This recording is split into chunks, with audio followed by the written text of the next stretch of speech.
है friends, parts of speech में हमने 5 की चर्चा डिटेल में ऑलरेडी कर दी है। आज के लेक्चर में हम 3 जो रिमेनिंग हैं उसको पढ़ेंगे, जिसमें सबसे पहला प्रीपोजिशन, उसके बाद कंजंक्शन और आखिरी में इंटरजेक्शन पढ़ेंगे। प्रीपोजिशन ये बहुत ही जाना माना और जाना पहचाना शब्द है, लेकिन थोड़ा मुश्किल भी है, क्योंकि इसकी गलती से पूरे सेंटेंस के मीनिंग में बदलाव आ सकता है, ब्लंडर हो सकता है। ठीक है, जो हम भावना व्यक्त करना चाह रहे हैं उसका विपरीत या उसके परे चला जा सकता है, तो गड़बड़ी हो सकती है। तो इसका प्रयोग, सही प्रयोग बहुत ज़रूरी है। ठीक है, प्रीपोजिशन का मतलब होता है कि नाउन और प्रोनाउन के संबंध को किसी और चीज़ से जोड़ना।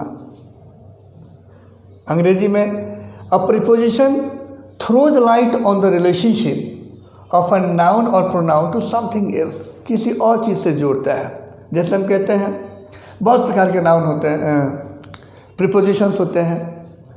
हम एक साधारण वाक्य लेंगे, आई लिव इन पटना। इन जो है ये क्या है? प्रीपोजिशन है। मैं पटना में रहता हूँ या पटना का निवासी हूँ। ठीक है, she is in the room, यहाँ पर भी है। तो इस अलग अलग प्रयोग होगा, उसका मीनिंग बदल जाएगा।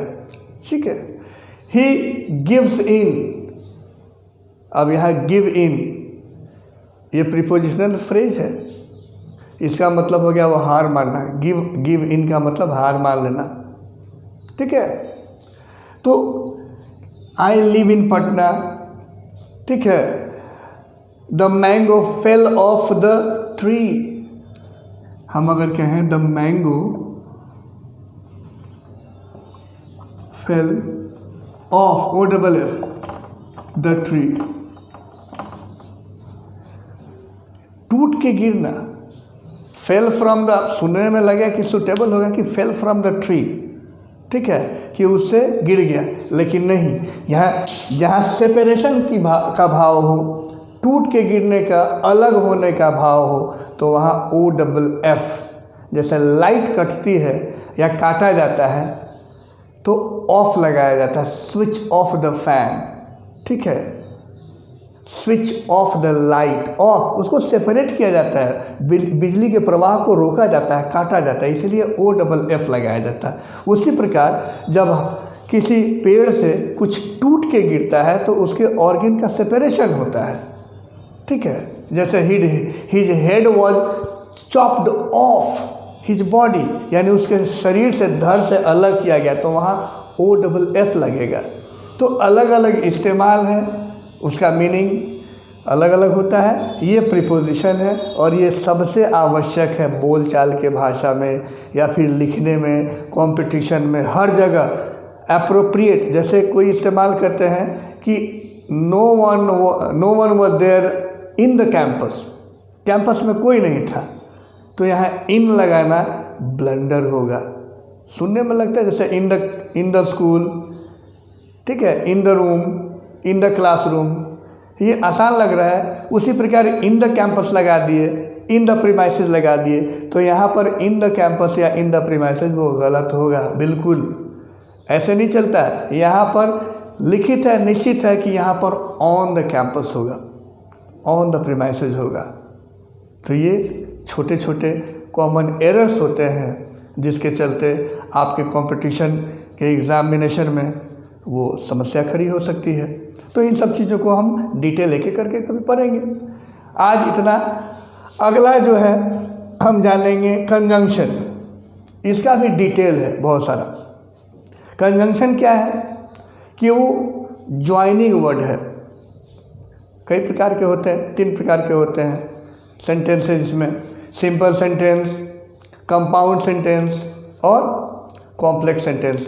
तो इन सबों को जोड़ने के लिए जो शब्द इस्तेमाल किए जाते हैं या शब्दों का समूह, ग्रुप ऑफ वर्ड्स जो इस्तेमाल किए जाते हैं, प्रयोग किए जाते हैं, उसको हम कहते हैं कंजंक्शन, या उसको ज्वाइनिंग वर्ड कहते हैं या कनेक्टर भी कहते हैं।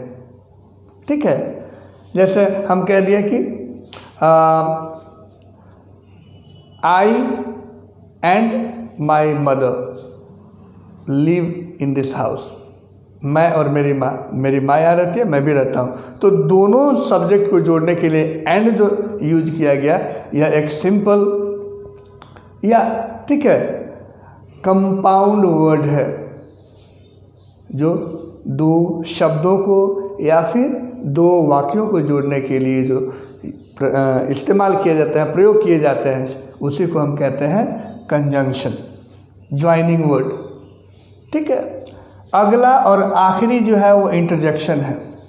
इंटरजेक्शन का मतलब ये होता है कि certain thing that gives you a sudden feeling, जिसे आपको आश्चर्य की अनुभूति होती है। आश्चर्य कब होगा? जब नॉर्मल नहीं होगा, कोई चीज़ नॉर्मल नहीं होगी तो फिर वहाँ आश्चर्य होगा।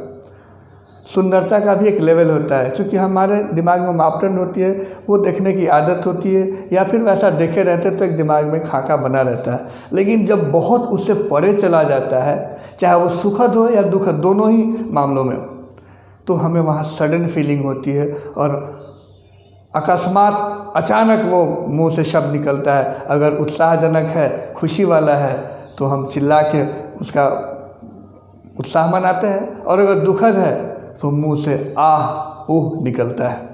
ठीक है।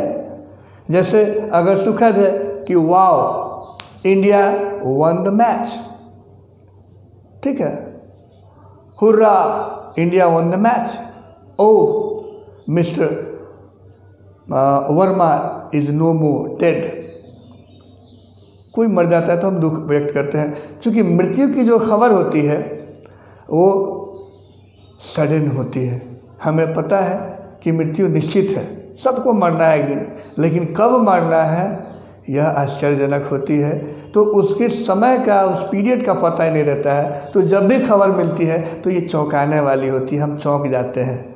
ठीक है। So whatever the sentence, news, anything that shocks you, okay, or enlighten you with energy, that is known as interjection or sudden feeling, wonder, surprise, whatever. तो ये पूरा पार्ट्स ऑफ स्पीच हमारा ख़त्म हुआ।